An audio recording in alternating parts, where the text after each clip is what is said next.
छात्रों, आज मैं आपको कक्षा 12वीं इतिहास विषय के पाठ 6 भक्ति सूफी परंपराएं के अंतर्गत भक्ति संत कबीर और गुरु नानक देव के जीवन और उनकी शिक्षाओं के बारे में बताने जा रहा हूँ।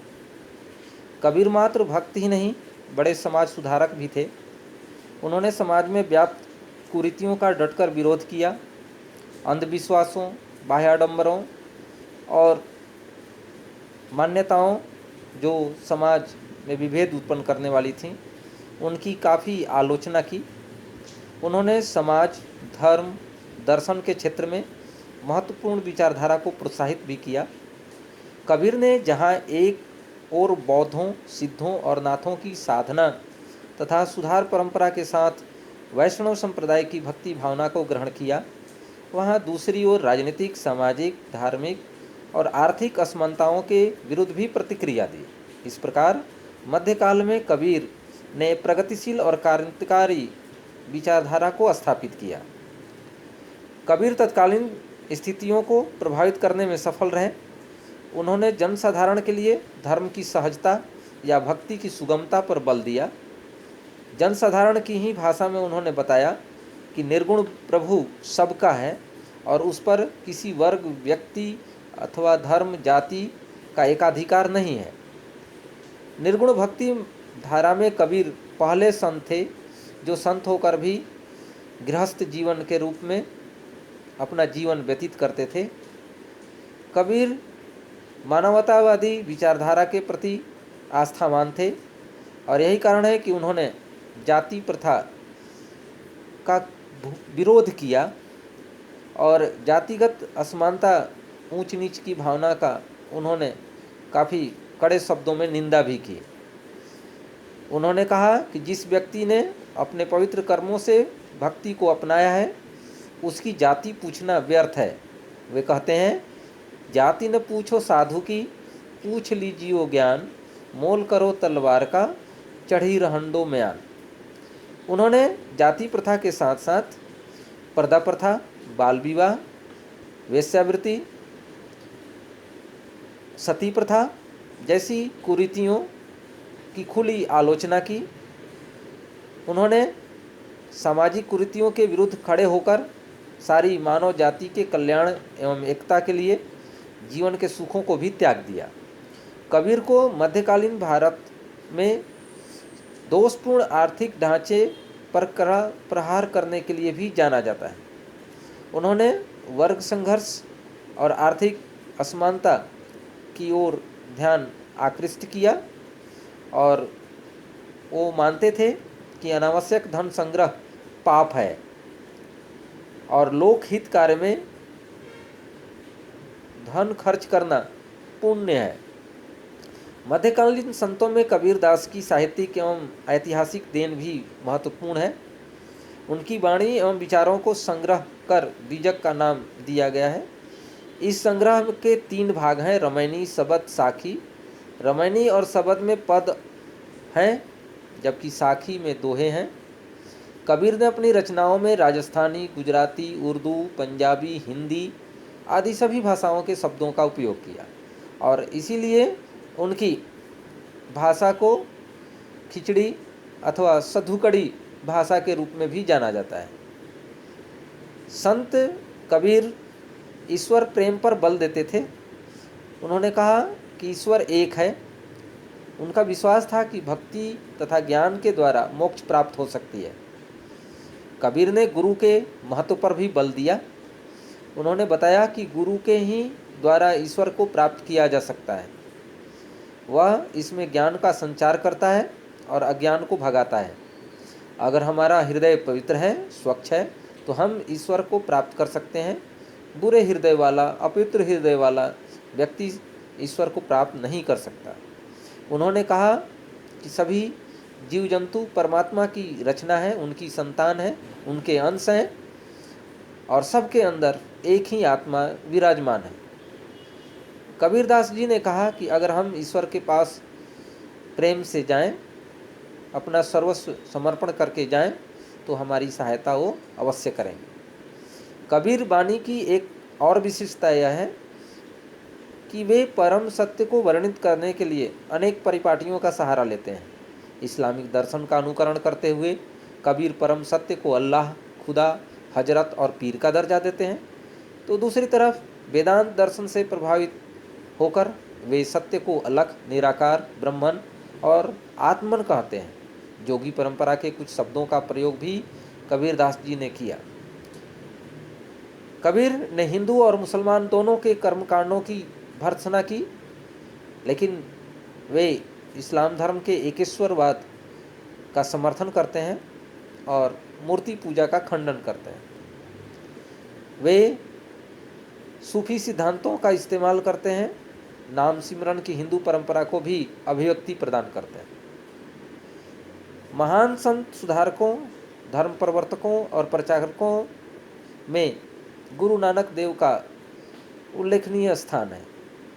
महान गुरु नानक देव राष्ट्र के उन महान विभूतियों में आते हैं जो मानव शरीर में ईश्वरीय अवतार माने जाते हैं। सिख धर्म के प्रणेता गुरु नानक देव रावी नदी के तट पर स्थित तलवंडी, वर्तमान समय में ननकाना साहब, पाकिस्तान, नवंबर 1469 ईस्वी में एक खत्री परिवार में पैदा हुए थे। उनके पिता का नाम मेहता कालूचंद था। उनका विवाह 18 वर्ष की आयु में हो गया था। उनके पिता व्यवसाय का लेखा जोखा तैयार करने में सहयोग प्राप्त करने के लिए प्रशिक्षित किया, किंतु नानक देव का झुकाव आध्यात्म की ओर था। यही कारण है कि उन्होंने गृहस्थ जीवन का त्याग किया और संन्यास ग्रहण कर लिया। वे काव्य रचना करते थे और सारंगी के साथ गाया भी करते थे। संसार के बहुजीवों के कल्याणार्थ उन्होंने अनेक यात्राएं की, जिसमें पड़ोसी देश चीन, बर्मा, श्रीलंका, अफगानिस्तान के साथ साथ दूरस्थ क्षेत्रों अरब, मिस्र और तुर्की की यात्राएं भी की। गुरु नानक देव की जो प्रमुख शिक्षाएं हैं उनमें पहला एकेश्वरवाद है। कबीर की भांति नानक भी एकेश्वरवाद पर बल देते हैं। उन्होंने इसे इष्ट देव की कल्पना बताई जो अकाल, मूर्त, अजन्मा और स्वयंभू है। उनके विचार के अनुसार ईश्वर को न तो स्थापित किया जा सकता है और न ही निर्मित किया जा सकता है, बल्कि वे स्वयंभू हैं। वह अलख, अपार, अगम और इंद्रियों से परे हैं। उसका न कोई काल है, न कोई कर्म है, न कोई जाति है। इसलिए उन्होंने परम ब्रह्म प्रभु को एक है, दूजा नहीं कोई से संबोधित किया। वे भक्ति और प्रेम मार्ग के आदर्श चरित्र को आगे बढ़ाने में विश्वास करते थे। गुरु नानक देव के अनुसार ईश्वर के प्रति भक्ति और प्रेम से ही मुक्ति संभव है। इसके लिए वर्ण, जाति और वर्ग का कोई भेद नहीं है, अर्थात वो जातिगत असमानता के विरोधी थे। उनके अनुसार अच्छे व्यवहार एवं आदर्श तथा ऊंची चरित्र से ईश्वर की निकटता प्राप्त होती है। वे गुरु की महिमा को स्वीकार करते हैं और आडंबरों का विरोध करते हैं। गुरु नानक देव ने मार्ग दर्शन के लिए गुरु की अनिवार्यता को पहली शर्त माना है। उन्होंने मूर्ति पूजा, तीर्थ यात्रा तथा धार्मिक आडंबरों की कटु आलोचना की। उन्होंने अवतारवाद का भी विरोध किया।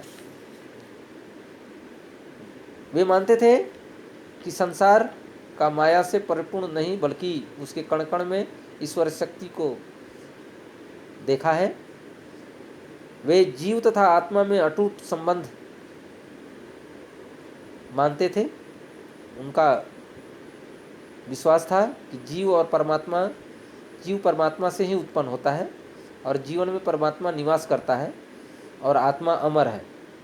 वे मध्यम मार्ग के दृष्टिकोण को आगे बढ़ाए। गुरु नानक देव जी अपने भक्तों को मध्यम मार्ग अपनाने पर बल दिया, जिस पर चलकर गृहस्थ आश्रम का पालन भी हो सकता है और आध्यात्मिक जीवन को भी अपनाया जा सकता है। कबीर की भांति नानक ने भी सांप्रदायिकता का विरोध किया, हिंदू मुस्लिम एकता पर बल दिया। वे वस्तुतः धर्म की स्थापना नहीं करना चाहते थे, बल्कि पवित्रतावादी दृष्टिकोण, शांति, सद्भावना, भाईचारा को समाज में स्थापित करने पर बल देते थे। हिंदू मुस्लिम के मध्य मतभेद दूर करना चाहते थे। उन्होंने इसका अनुभव भी किया और धार्मिक मतभेद दूर करने के लिए प्रयास भी किए। उनके अनुसार हिंदू और इस्लाम ईश्वर के पास पहुंचाने के चाहे दो अलग अलग मार्ग हैं, लेकिन इन दोनों लक्ष्य एक ही है, ईश्वर प्राप्ति। उनके अनुसार हिंदू मुस्लिम संत परवरदिगार के दीवाने हैं और वे दोनों संप्रदायों में समन्वय तथा एकता स्थापित करने पर बल देते थे। उनके जो प्रमुख विचार थे उनमें जातिवाद का विरोध किया। वे सच्चे मानवतावादी थे। उन्होंने मानव समाज की सेवा को सच्ची ईश्वर सेवा माना। वे मानव को समान मानते थे और मानव मात्र से प्रेम की शिक्षा देते थे। उनका स्त्रियों के प्रति भी सुधारवादी दृष्टिकोण था। वे स्त्रियों के खोए हुए अधिकार को वापस दिलाना चाहते थे और स्त्रियों और पुरुषों की समानता पर बल प्रदान करना चाहते थे। इसी तरह से गुरु नानक देव अमीर और गरीब दोनों से ही प्यार करते थे और ईमानदारी की कमाई को सच्ची कमाई मानते थे। उनका मत था कि धनी मनुष्य अहंकार के वशीभूत होकर कुछ बुरे कर्म करता है, लेकिन उन्होंने दूसरी बात भी कहा कि संपत्ति को, धन संग्रह को परमार्थ के काम में इस्तेमाल करना चाहिए। नानक के प्रभाव से संपूर्ण पंजाब की जनता के साथ साथ संपूर्ण देश में नई दिशा मिली और समानता, बंधुता, ईमानदारी, सृजनात्मकता और अन्य मानव मूल्यों, सामाजिक मूल्यों की समाज में स्थापना हुई। गुरु नानक देव जी पारंपरिक समाज और धर्म की भर्त्सना या विरोध का मार्ग ही नहीं अपनाया, वरन आध्यात्मिक साधना वाली भक्ति और सूफी परंपरा को स्वीकार किया और उसे आगे बढ़ाया। गुरु नानक देव जी हमें विचारपरक जनतांत्रिक सिद्धांतों के महत्वपूर्ण सूत्र प्रदान करते हैं, जो समाजवादी समाज का संप्रदायवाद, जातिवाद की निंदा के साथ मानव मूल्यों को समाज में स्थापित करने की प्रेरणा प्रदान करता है।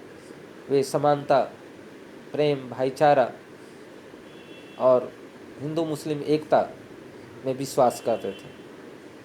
तो इस तरह से हम देखते हैं कि कबीर दास जी और गुरु नानक देव जी दोनों निर्गुण भक्ति का प्रचार करते हैं, बाह्य आडंबरों का विरोध करते हैं, यज्ञ, अनुष्ठानिक स्नान, मूर्ति पूजा, कठोर तप का विरोध करते हैं और प्रेम और भाईचारा की स्थापना के लिए प्रयास करते हैं।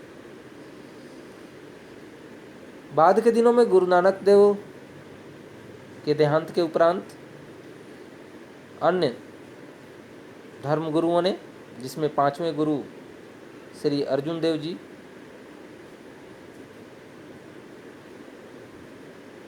आदि ग्रंथ साहब का संकलन करते हैं और उसमें न केवल नानक देव जी बल्कि अन्य सूफी संतों और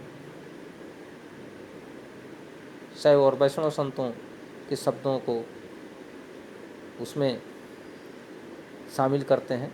तो इस तरह से ये कहा जा सकता है कि कबीरदास जी और गुरु नानक देव जी ने निर्गुण ब्रह्म के माध्यम से समाज में भक्ति का संचार किया और मोक्ष प्राप्त करने के लिए लोगों को प्रेरणा प्रदान की।